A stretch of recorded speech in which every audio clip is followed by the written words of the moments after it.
for this morning. For me, maybe it's afternoon, evening for some of you out calling from around the world. But it's really an honor for me to close out my week, this Friday, with this time with you. For all of you who have signed up, saw information about our executive program and wanted to learn more, I really want to thank you for taking the time with me this Friday morning to learn more about it and to ask the questions about how can we all make a greater impact? How can we use business as a force for good? How can we take action in a world that so desperately needs that today? So thank you all for joining. My name is Cosmo Fujiyama. I am the Managing Director here at the Center for Social Impact Strategy at the University of Pennsylvania. The goal of today's webinar is threefold. First, I want to make sure that you walk away with all of the information about what the executive program is and what the Center for Social Impact Strategy is all about. I have 7 frequently asked questions that I get from a lot of interested students that I'm going to go through about the program dynamic, the courses, the faculty, the alumni, what you actually get at the program, so that you can walk away with more confidence of whether or not this program is the right one for you. And finally, I also have a couple stories of alumni that I'm excited to share with you so that you can get a sense of who is in the alumni community at the center. How to participate. So for those that are new to Zoom, there are a couple ways of using the chat where you can ask your questions to me directly, or you can also ask it in the Q&A section, which is all available on your toggle bar. After the session, feel free to reach out to me directly at cosmo@socialimpactstrategy.org. I'm happy to do one-on-ones with folks that have other questions that I don't have the chance to get to, but let's make this time interactive. Feel free to send me questions in the chat or in the Q&A, and I'm going to get to all of them today in our hour together. So as we get started, and as more folks I see rolling into the Zoom chat, please take a moment to use the chat to share where are you calling in from and how did you hear about this program. I'd love to learn a little bit about you, where you are in the world, and a little bit about what you're excited about hearing today, and also what your journey of professional development and personal growth looks like. Thank you for all of you who are signing on today. I see a lot of folks that are on from hopefully all around the world. So take a moment and use the chat to say hello to everyone. As folks are doing that, I'm going to dive in and get started. The Center for Social Impact Strategy is based at the University of Pennsylvania, and we are a research and action center. What does that mean? Our focus is on bringing in the best research and tools and strategies from around the world with our faculty, with our postdoctoral students, and with our social entrepreneurs and people that are interested in change. We pull a lot of research and resources from everyone and learn about the best strategies that are out there. In turn, we take that research and we transform it into action. For us, action-oriented research is all around transforming knowledge for good. How can we train the next generation of social innovators, business leaders, and professionals around the world to actually take action in a strategic way? And that's what I'm really passionate about. And as managing director, I really get the joys of looking at what is happening around the world in terms of real tested tools and strategies to make a difference. And then how do we bridge that gap and get those tools in practical ways of affecting change to change makers around the world? The center's vision is to equip, train, and connect a thriving community of social innovators committed to making a lasting social impact. And that's what we're all about. The community, about training, and about bringing people together, no matter where they are in terms of industry or sector, all of those that are passionate about making change. How do we do that? And look, just even on this call today, it looks like we have people calling in from Dallas, Texas. We have folks calling in from Illinois, Chicago. We have folks in Toronto, Canada, someone from Mexico, and also by way of New York, but from India. And so the diversity just on this call is amazing. And as you can see in the panelist view, we have Chris Waters here, who is an alum of the program, who will also be joining us later on. He is going to be sharing a little bit of his insights about the program as well. So we're going to be looping in Chris in a little bit to ask more questions. As an alum of the program, what was this program all about for him? So welcome for all of you who are calling in. So thank you for those that are sharing where they're coming from. It's amazing to really see, as an example of this Zoom webinar, the diversity of the people around the world that want to make a difference. So what is the need? The need that we saw when we set forward as a Center for Social Impact Strategy at the University of Pennsylvania was that executive education and education for people who are actually trying to make change, already in business, already in nonprofits. It was very difficult to find programs that you didn't have to maybe leave your life and go to a graduate program for a year or two. It was really difficult to also find programs that weren't longer than a week or a weekend. What we found was that there were a lot of weekend retreats or a 1 week course, but we didn't find a program that was longer, allowing people to see new material, connect authentically with the global community, to reflect on what this means for their journey, and to have the time in which to do it. And we also felt that there wasn't a way in which people could connect across industry. We saw a lot of programs in the business school or the policy school or the tech school, and not really programs that could bridge the gap. The executive program in social impact strategy here at Penn is to provide world-class education from top faculty in an accessible and affordable way for people who want to impact the world. So we designed this program from the bottom up, interviewing different business leaders and nonprofit leaders and social entrepreneurs about what are the courses that you want to learn and what are the different barriers for you to actually take these trainings and apply them into your work on the daily. And that's why the executive program was born. In a nutshell, we are priding our program in tools that you can apply in business models, in social impact strategy, and fundraising, and social media. And I'll get more into detail there. Also, the ability to take ideas and put them into action. Perhaps you already have a social enterprise now. Perhaps you have a couple ideas that you want to test, and you're thinking about what are the pathways that I can take to actually take ideas into action. Perhaps because of the results of this week and what is happening around the world, you are ready to move forward, but you want to gut check and think about what are the smartest strategies to collaborate together. And that's the third part of our pillar, a powerful community of peers that are activated and that are all on the same mission, using different pathways for that. We build a community of practice. In our program, we have lawyers, we have bankers, we have nonprofit professionals, we have environmental climate change activists, we have moms and dads, we have board directors, we have people from all walks of life, showing that we can all make a difference in our own ways. This is just a snapshot of some of the people that are in our network. We're 121 strong of graduates of the program, and they hail from 120 students. They hail from over 32 countries. We have a 93% graduation rate of our programs, which is completing everything in our 8-month program. And 95% of them are saying, look, the thing I'm getting out of this is the connections with people from all over the world and me locally in my own communities that benefit me personally and professionally. This is just a snapshot of the companies that have worked with us. You can see multinational organizations to city government, large nonprofits like CARE International to smaller ones like Filmmakers Without Borders, big corporate organizations like IBM and Bank of America, who are asking questions about how do we transform business to create more social value. And the students that are coming to us are the leaders within these organizations. We also have people that are coming from much smaller organizations that have 0 to 10 staff members, and they're asking, how do we affect change and how do we scale? We invite everyone from all types of forms because we believe that a diverse cohort of multidisciplinary thinkers is key to actually making change across these aisles. Deepa Sharif, graduate of 2015's program, and she worked in a for-profit context in her daytime, but also was running Net Impact New York City, a volunteer-based social enterprise throughout the night. And she said that this program was all about the support system of peers and mentors in the social impact space that will last a lifetime. And that's what I hope Chris will touch on later on today about what does this network actually do for people's professional and personal careers.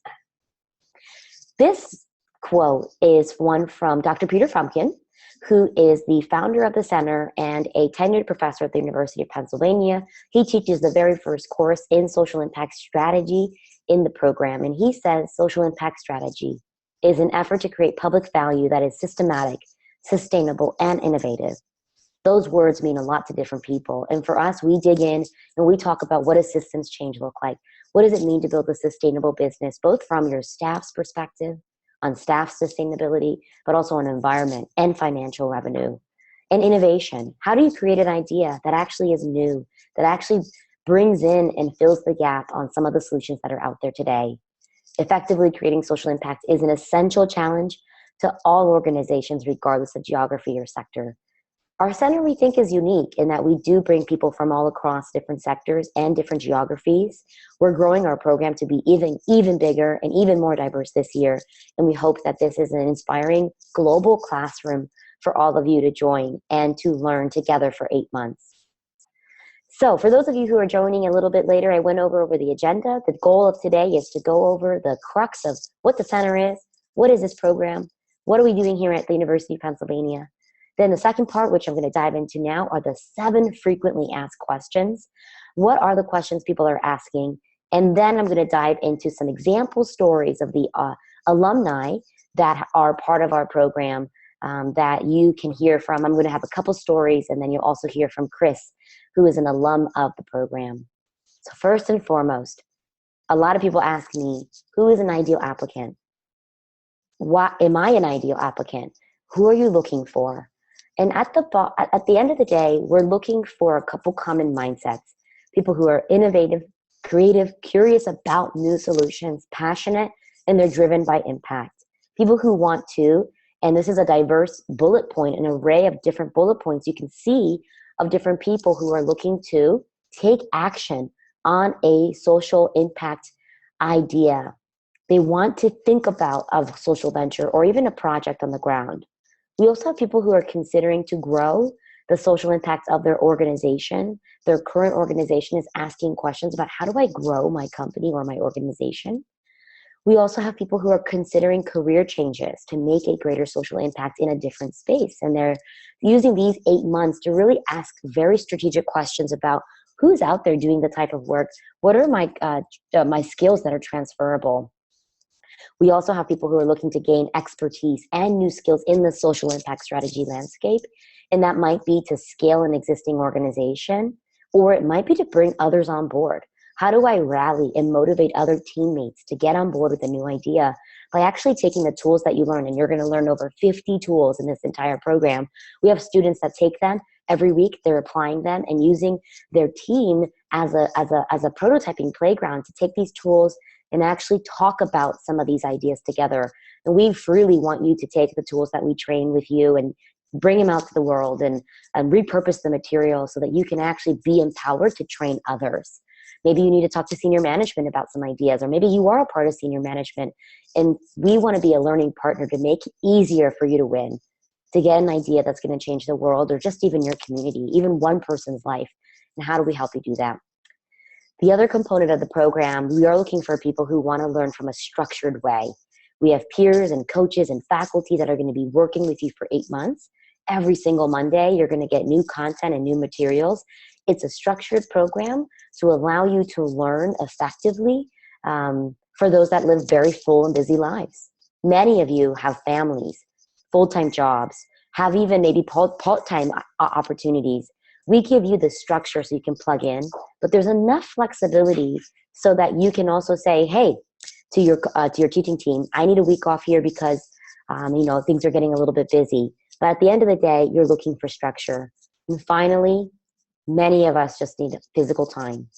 Time to step back, time to reboot, time to think critically about what is the change I want to make and how do I get there? And you get to do that out loud with your global classroom and internally, personally, by actually carving out the time. You'll see this on our website. The next question I get, number 2, is what are the courses that I take? What am I going to actually learn? And over these 8 months, you have access to 8 different electives.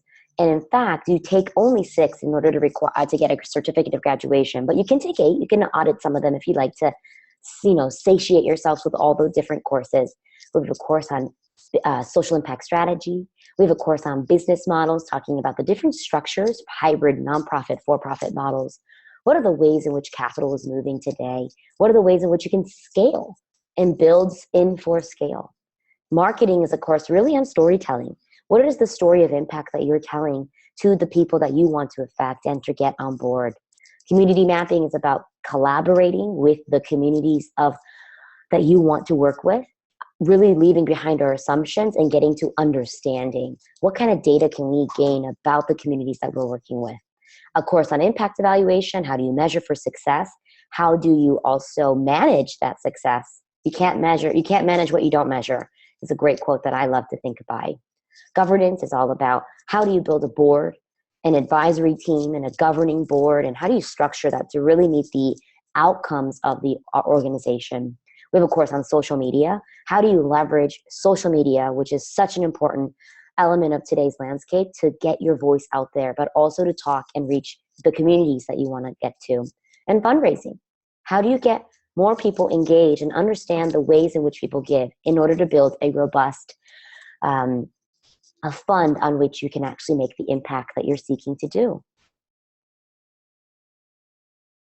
Next up, this is just actually an overview. You can see the journey of the courses. In January, we start off with an orientation online where you meet all of the different members of the community and start to talk about what are you doing, what are you working on, what are your ideas.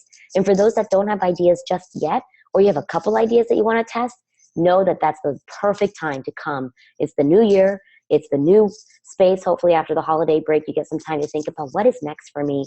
And we're going to give you guiding questions to start to solidify what is the way I want to use these 8 months. How can I leverage these 8 months to make the greatest impact I want? And then you'll see the journey. In February, you take your first course. We have the Innovation Summit here at the University of Pennsylvania in March, where for 3.5 days, you're going to get to meet your colleagues. I'll talk more about that in a bit. Then there are 2 short courses, one on community and the one on storytelling and marketing. That's going to be in May. Then the business models class. And then you get to pick any of the electives. And then we're back on campus at the end of those 8 months to celebrate your graduation. You get a certificate from the University of Pennsylvania, and you get the chance to reconvene with your colleagues back at the university.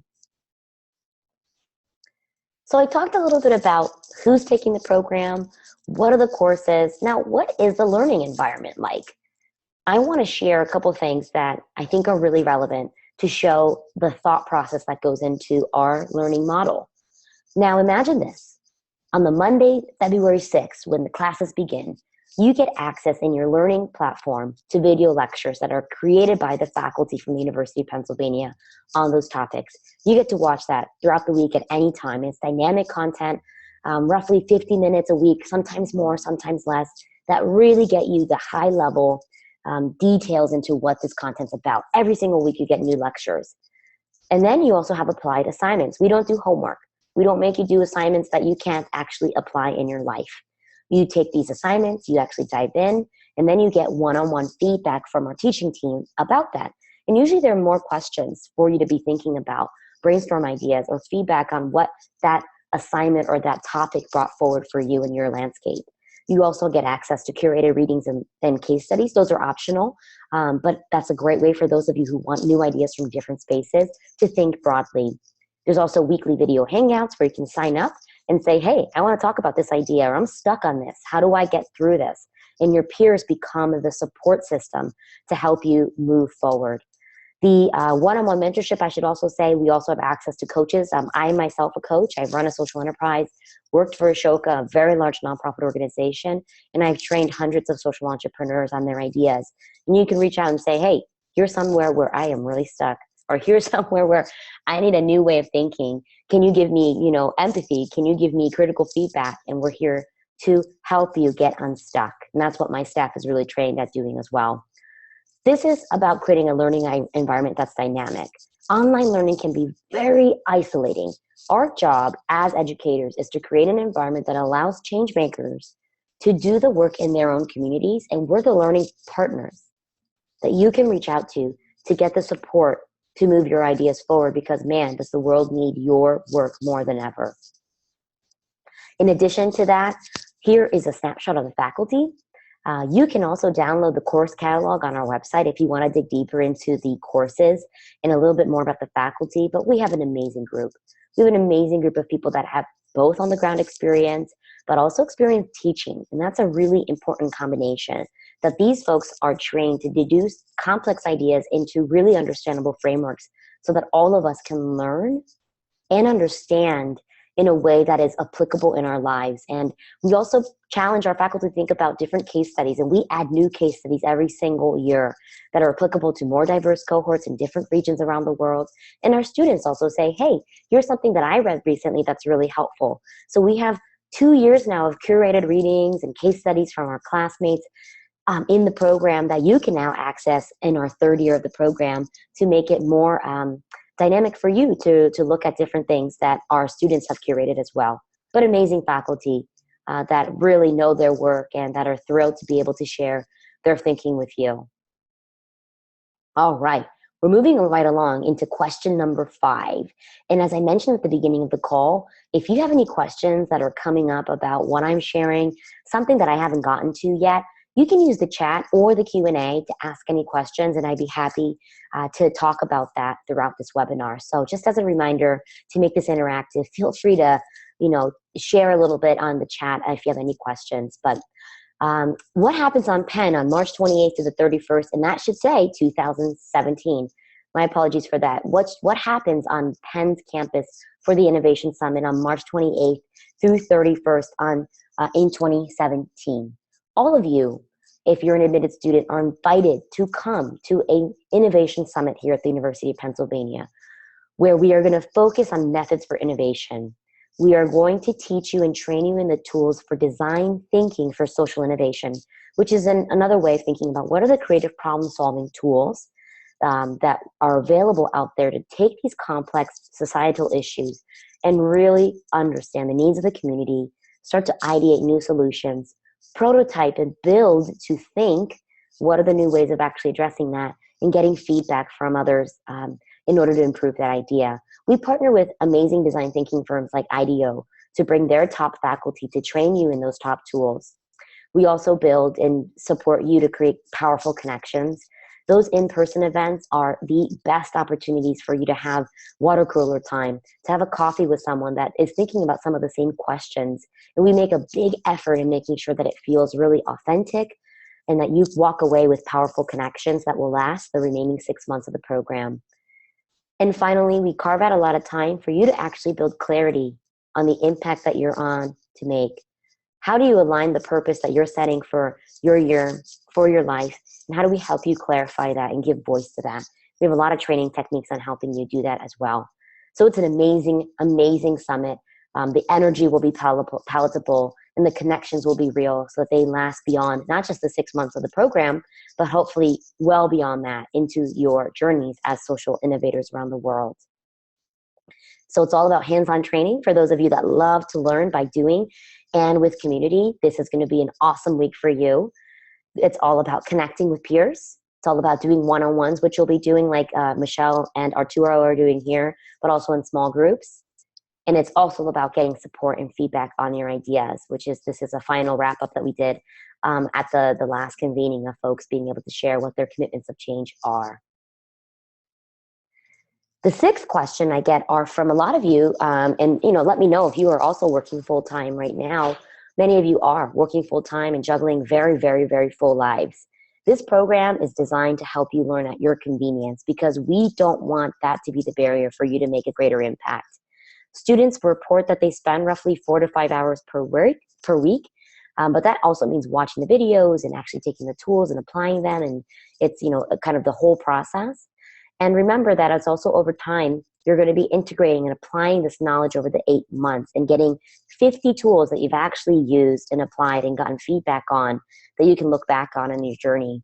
So for us, we hope that it's something that you can see as integrated and that it's essentially a smarter, accessible place that you can go to right on your iPhone or on your iPad or in your laptop that helps you stimulate your thinking, helps you think about what is the most effective way to create change, and giving you the tools in your hands, in your iPhone, in your laptop, for us is an equation for change.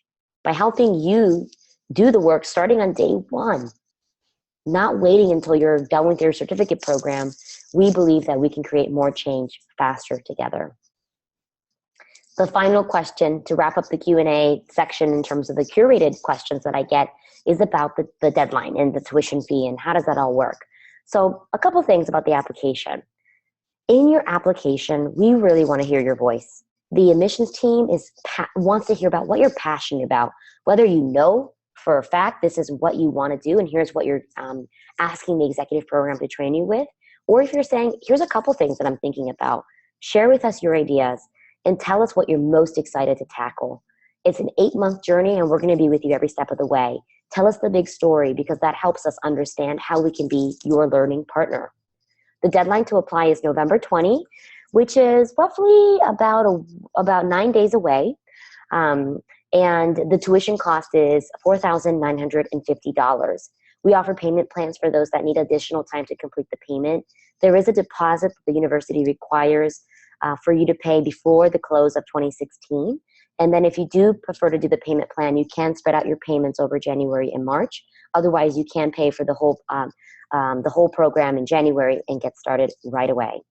So I want to, create space to pause there and see if anyone has any questions that people are asking. I have a question here that actually is from the community about the 3-day agenda. Sounds like it's a jam-packed agenda here. Would there be time for one-on-one connections, coffee, and quiet?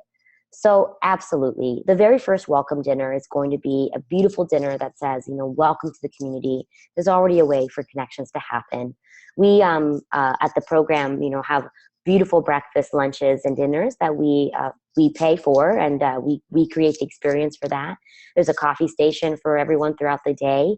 And there's lots of breaks because learning happens by seeing the material, trying it, sharing it, and also reflection. There's also the evenings where there's some nights where there's nothing scheduled for you to actually take some time and reflect on that. And so in that, introverts are welcome. These 3 days are about connecting. And remember, you have the rest of these 6 months. And we've had a lot of people come out from this program committing to one-on-ones with people in their own communities and saying, I'm going to be organizing, one-on-one coffees with my New York community or my Philly community. And we've also had time for people to do one-on-one throughout the experience. A lot of the exercises, you break off into pairs and you get to talk to people with one-on-one. So we are experienced designers and we've done many, many programs, both that are 3 days, 8 days, 1 day, and our training program is about leaving you all different forms of learners with the ability to understand, take away, and start to apply those tools. But what's really important here is that you get the tools to take home so that you can actually apply them in your communities when you get home. So thanks for that great question. I hope I answered your question. Feel free for others to chime in and continue to share if you have other questions that we have here. But I'm going to move forward go into the section about the students that are part of the community. I have actually this one slide. I want to give you a quick overview of the different Ivy League institutions that we looked at when we developed this program. They were much shorter in duration. As you can tell, ours is 8 months by design because we felt that there was a need for a longer program to allow people to really have robust plans for making a social impact. And we also wanted to create the online and in-person experience, which also wasn't available in the landscape. So I just want to show you this to give you a sense of the thought process that went into how we designed this program. All right, now we're going to dive into a couple stories of alums that are part of our program, including one that is signed in today here. Chris Waters is going to share in a little bit. I'm going to ask him a couple questions to share his thoughts about the program as well, because there's nothing better than hearing from a student that went through the program. But a few quick stories to sense the diversity of the program here. We have Jenny. Jenny Dawson is based in Australia, and she's a nonprofit leader. She's been running a nonprofit organization for 2 decades. She's a psychologist by day and really found a special and effective way for helping people overcome trauma. And her nonprofit is focused on helping people in the Congo, in other places around post-conflict regions. And she found a need to figure out different revenue models to help support her nonprofit so that she could do the work that she so deeply was passionate about. Jenny came to our program with a couple ideas on fundraising, a couple ideas on earned revenue, and over the 8 months was able to build a much better sense of the fundraising model and the business model for her nonprofit. And I'm really excited to see that she has grown and scaled her organization beyond the Congo. She's now working in Haiti. She's working in other areas and really built the confidence and the clarity as to how to build a sustainable nonprofit organization. Taylor here is shaking the hands of Dr. Dean Jackson. He's the Dean of the School of Social Policy and Practice. He's receiving a certificate here.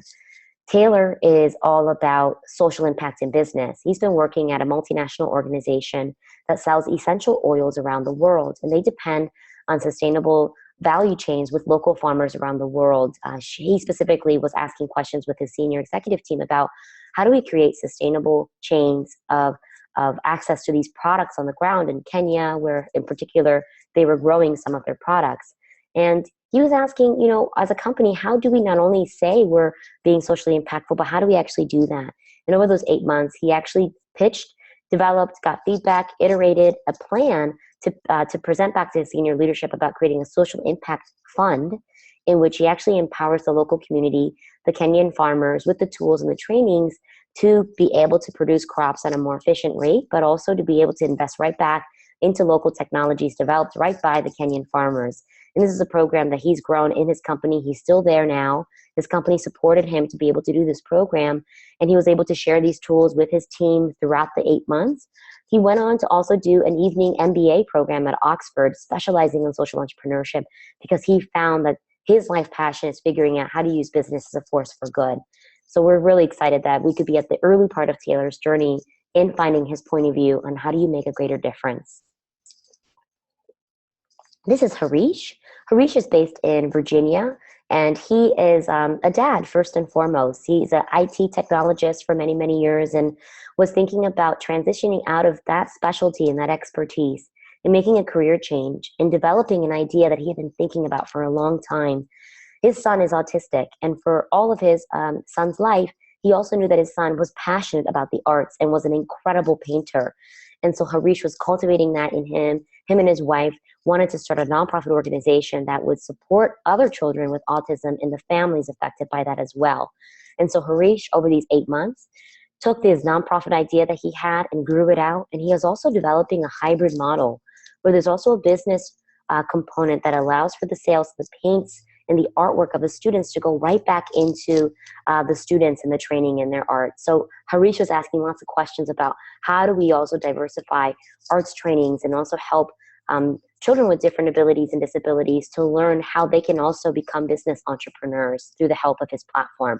So he's working on that idea and using his own passion for IT and technology to think about what are the different models for change. A passionate dad with an idea. Now I'm going to pass the baton on to Chris.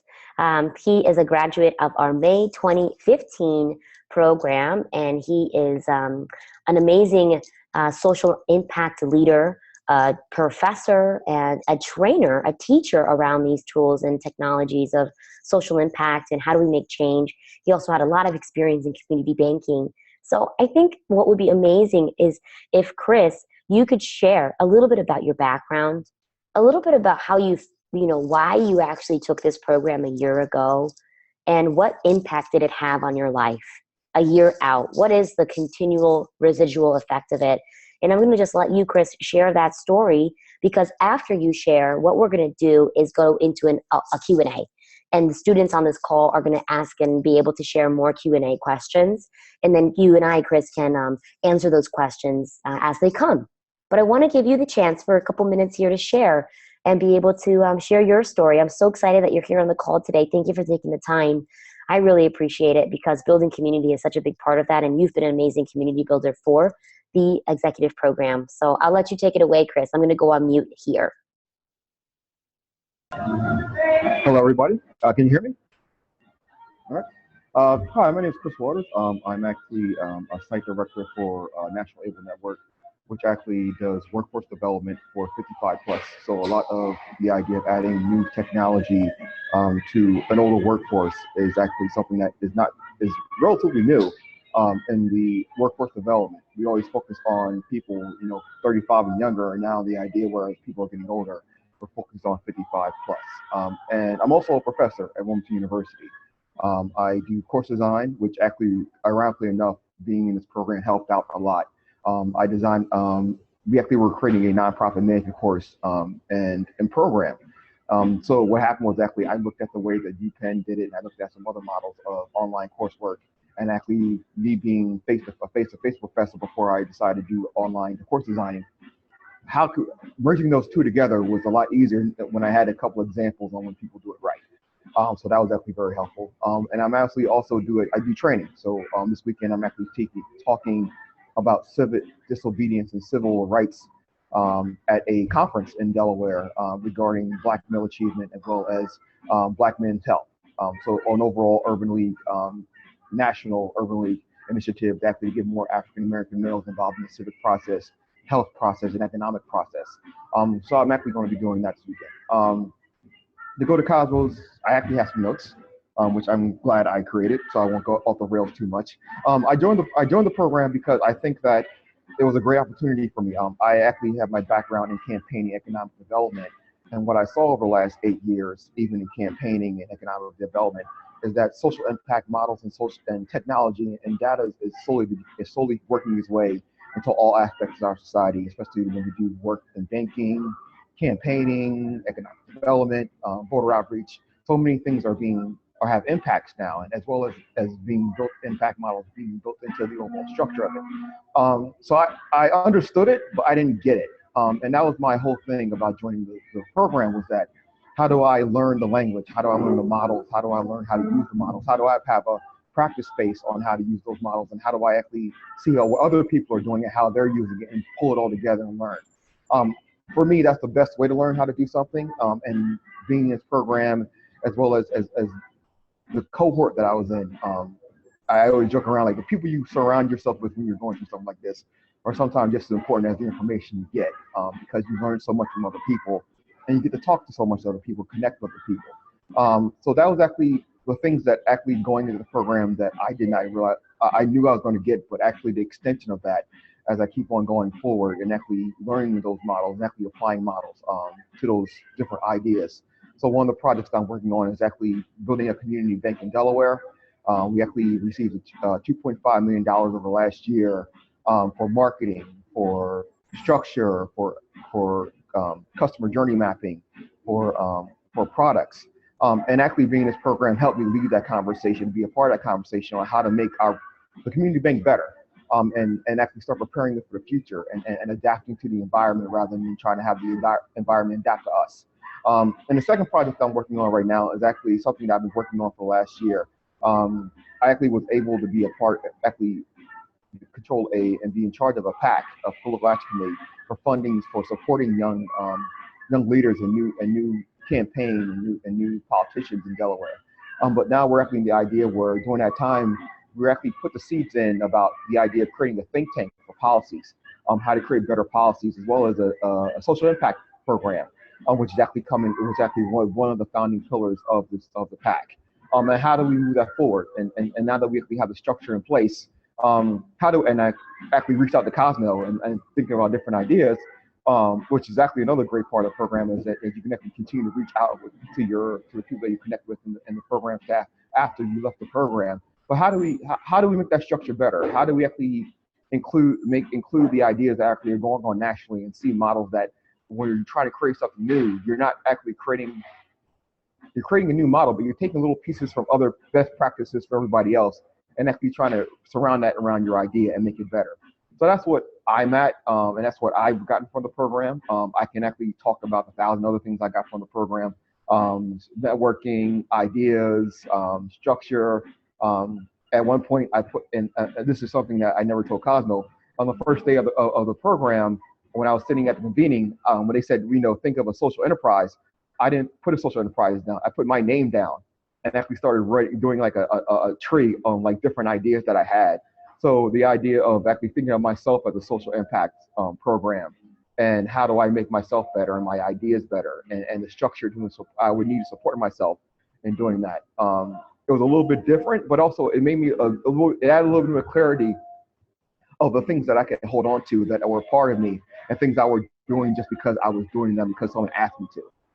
So it actually added a lot of structure and a lot of focus on the path that I'm on right now.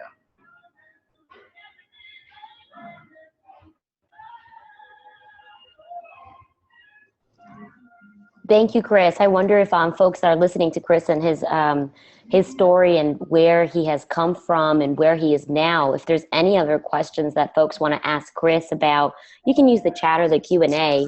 You know, there's another question that's coming in right now about what applicants kind of come to the program with. And the question is, you know, are we looking for applicants that already have ideas they want to implement? You know, what about people who are exploring the sector and do not have specific ideas yet? I really want to clarify that we accept both. We accept folks that are coming in with a strong idea or they're already working on something. And we also accept people that are very passionate about making a difference and they're trying to figure out how. And I think that's actually a really important place to be, because this course is about opening up your mind, opening up your ideas to what change could look like. And those that don't have an idea specifically, we actually work with you on developing a clear sense of what that could be. What are the data points that you can pull to in terms of what the needs are in the communities you want to change? And how do we help you build a plan to do that? So I don't know, Chris, if you want to share that a little bit about this, you know, concern, if anyone doesn't have an idea, is the program still a fit for them? I believe it is. I think that's exactly. I think when the people I talk to, I think, and even when I went back to speak, I think people come in with an idea of what they want to do, and then they get this information, and their idea changes, and they learn more about, they learn more about themselves and kind of like what they want to do, and they start questioning. I'm a huge fan, and even as a professor, I'm a huge fan that, when you take my course, it's like questions are good, because I said with questions, my old professor told me, I don't know is a great place to start, because that's when you start learning. That's when you start asking questions. That's when you start exploring yourself. Yeah. So I think this program is actually really great for that, because as you get more information, where you started off with is not exactly where you end. At the same time, as you told some of the other stories, I work at I was working in technology, and my son's autistic, and now I want to find out a way to help autistic children through technology and through painting and through art. That's a journey. You don't start off with the idea. You start off with the idea of sometimes seeing an issue or seeing a problem you want to solve, and then you keep on going on and keep on coming up with different iterations on how you want to solve that problem. That's right. And I think this program is great for that. I love what you said about iterations, because I think you're right. It's about iterating, and wherever you are in your stage, and I've worked with social entrepreneurs that are defining a solution and or scaling, that the tools that we've developed you can apply them at any stage, because there's different ways of figuring out whether you're basically building the blueprint for something and or improving the existing operating mechanism. We have to build to think and to be able to iterate. So I have another question here that's excellent. So what about those that are already working in social enterprise, more established organizations that have been around for several years? Is this content applicable for scaling and starting up? And the truth is, we've had students that have been running organizations for a few years, and they're trying to figure out how do they scale, and how do they also infuse the organization with the structure and some of, kind of beyond the startup years, institutionalizing some of the tools that we can provide, whether it's on culture change and improving the way your culture is as a team, or whether it's really thinking about, shifting the governance model so that you have more folks that, now that you're at a startup age, you're out of the startup stage, how do you actually bring in different forms of governance in order to best govern your organization? So we have enough tools that if you're just starting up, this is going to be amazing information that you're going to be glad that you have access to now. If you're running an organization, these are probably a lot of the questions that you're asking. And if you have been running a nonprofit for a while, and we've had organizations that have existed for decades that are looking to say, here are a couple key areas where there are barriers or where there are gaps. And we work with you on specifically those areas as well. And that's where I think coaching and mentorship is going to be a big value add, as well as really helping you clarify what is your quick win. What are the things that you can do in the next month or two to really help build your organization for scale? And what is the bold move? In order to scale by 10x or 100x, what are the things that you can do to do that? And those are the types of questions that we will be asking for those of you that are running an organization, and really helping you think about that, because the tools that we have are parts. Imagine if you just took one tool. I don't think it could help a startup or a scaling organization. But the program is designed where you're getting access to really the full blueprint. And some things are going to really speak to you, and other things may be like reminders. But nonetheless, they're going to be tools that you apply because of what Chris just said about that iterative process to learning. That there's always going to be hopefully an opportunity for you to be pulling from this content and having a conversation around it with your team and with the teaching team as well. So I hope, Carrie, I answered that question. And for all the other ones that are coming in, I hope that this is a helpful way in which you can also continue to ask the questions. Feel free to ask for clarifying and or for us to dig deeper into that. If there's other questions from folks in the community here in this chat, please do not hesitate to let Chris and I know. We'd be happy to answer that right now.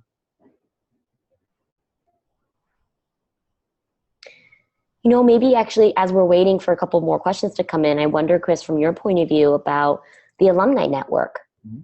Tell us a little bit and about, you know, what the alumni community's meant to you and, you know, how it's impacted you in the past year now that you've already graduated with the certificate and program.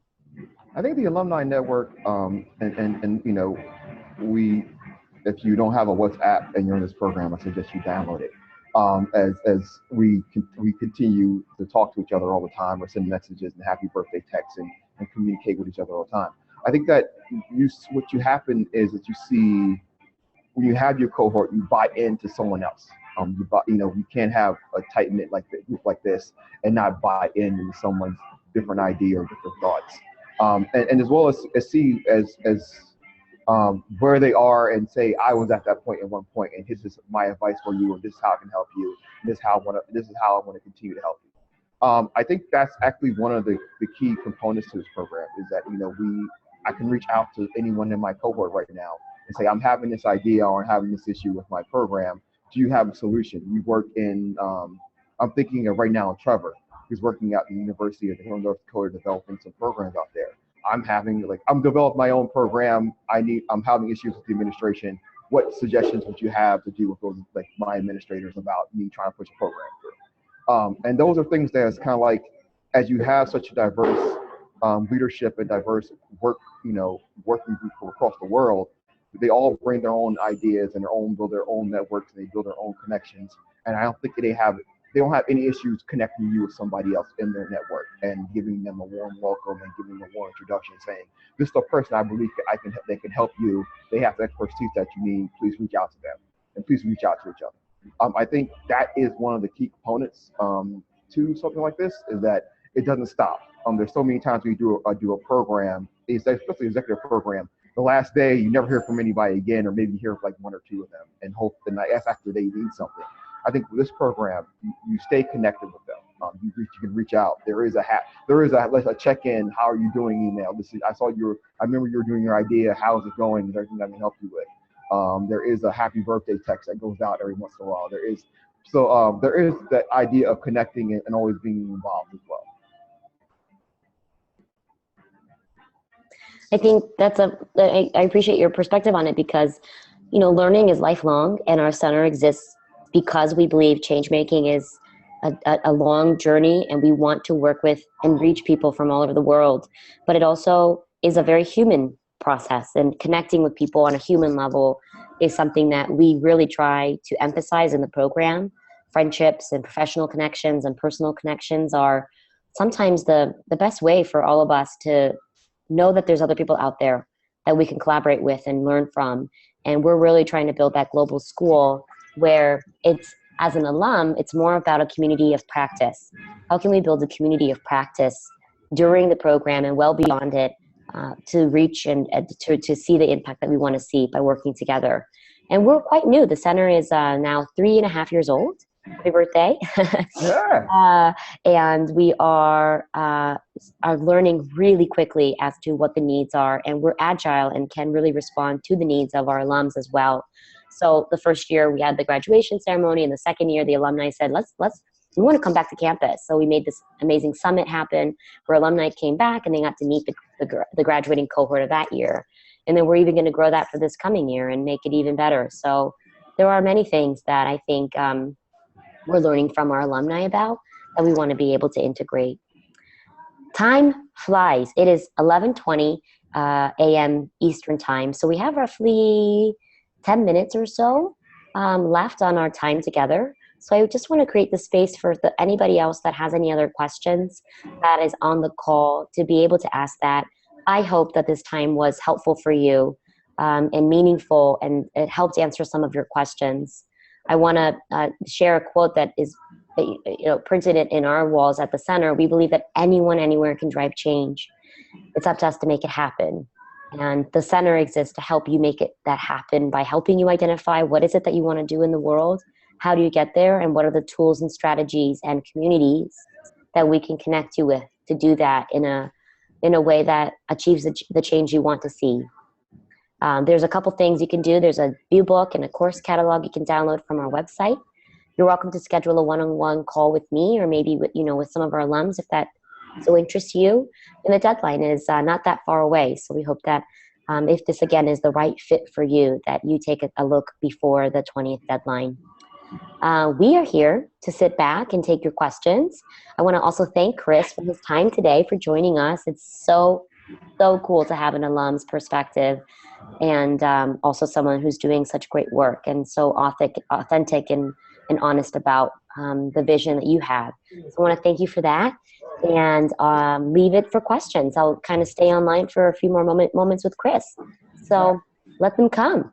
Actually, I want to take a step back about the question that was asked about nonprofits. Yeah. I think this is actually an interesting time for nonprofits.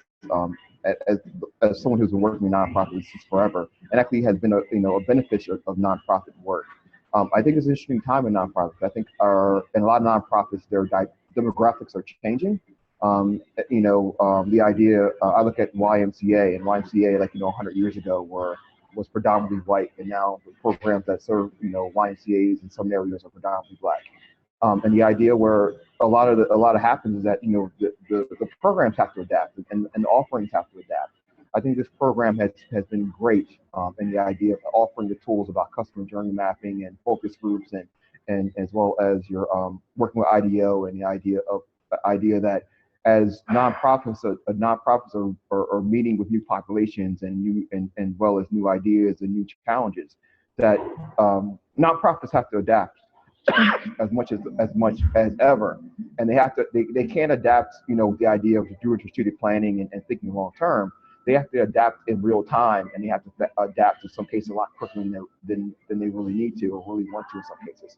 So I think a lot of the tools that you offer here, and a lot of tools that are here that people will be practicing, are a great way to learn that conversation and have those awkward conversations, or start those conversations on how do we become better, and not how do we become better in our heads, but how do we become better to serve our population, or our growing population, not only today but 5 years from now or 10 years from now, and what trends are we seeing, and what, or as people come in the door, what do they need, and not what we think we need, but what do they really need, and how do we go out and find funding, and how do we go out and find support, and how do we go out and find partnerships. So I think that's a great way to think of it as well. That's great. We have another question here about the content. Is the content specifically geared towards nonprofit management or for-profit social enterprise, or both? And I can lend my perspective on that. It is definitely geared towards both. Dr. Frumkin teaches and runs a nonprofit leadership program here at Penn, and he developed this program, this executive program of social enterprise, to also address the different unique needs of social enterprises. So there are case studies that we have of social entrepreneurs and nonprofit leaders in a lot of the different content that we provide, because we have such a diverse cohort. And we have students coming from for-profit and for-profit social enterprise, nonprofit and for-profit social enterprise, that can definitely use the content for their context. I will say there's one class called fundraising, which is geared towards more nonprofits. It's looking at the way of thinking about nonprofit fundraising. So that one elective is geared towards more of a nonprofit mindset. The business models for social enterprise is geared more towards for-profit social enterprise, but it also talks about how do you generate revenue earned income as a nonprofit, but it also talks about for-profit revenue models for social enterprises. So, the program, each course is designed to speak to people across the spectrum, and there are case studies in all, so that you can actually take wherever you are, your vantage point, you can take the content and be able to apply that. Chris, do you want to follow up on that question as well, your perspective on that? Yes. For me, I know I talked a lot about, I think one of the questions that and my background has always been a little bit bouncing around the different sectors. But I thought that was actually one of the key components of actually the program, is that I can actually sit down and talk when when I'm working with the credit union. My board is 70% bankers, and actually talk to them, in their language based on the information I have this program, but also at the same time turn around and talk to the other 30%, which is community leaders and nonprofit workers, about how we can, the language is universal, and I think that's actually what's key here. I'm not speaking in like nonprofit speak. I'm not talking in profit speak. I'm talking in just social impact speak, and I think that's the language everyone understands.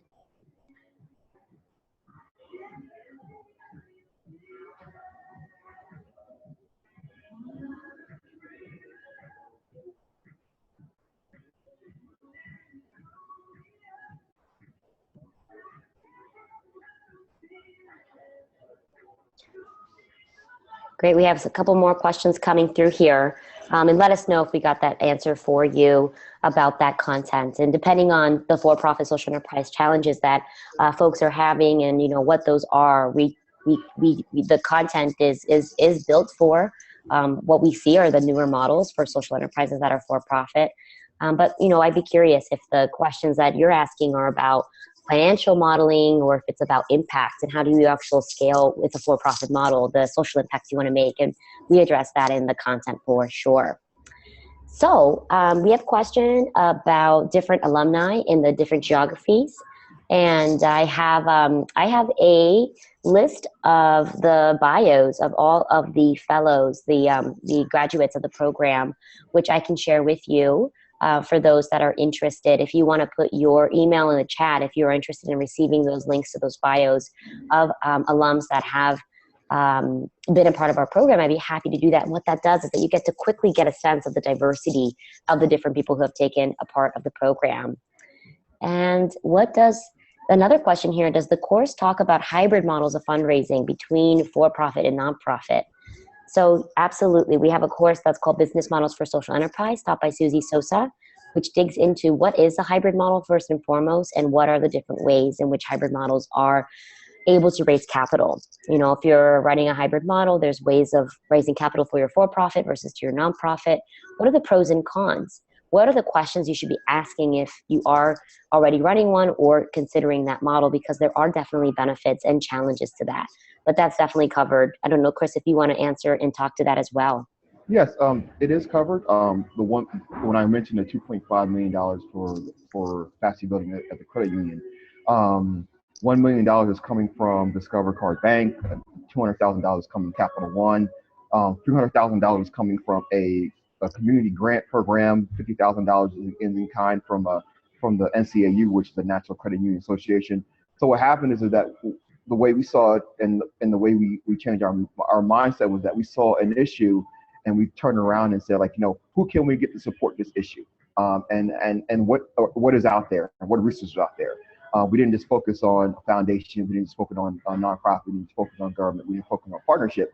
We looked at them all and said, we need to have a goal in which we need to get resources in to actually supply all that. And I think that the course you mentioned was actually great for me to look at that differently. I think 5 years ago or 10 years ago, I looked at, for-profit. If I was, 5 years ago, I looked at nonprofit. But now I have an idea of I'm looking at everybody, and if the resources are out there, how do we build it, or a goal and idea? How do we reach out in partnerships, as well as sponsorships, as well as grants, as well as government grants, as well as ideas about how do we bring it all in to cobble together to reach a bigger goal.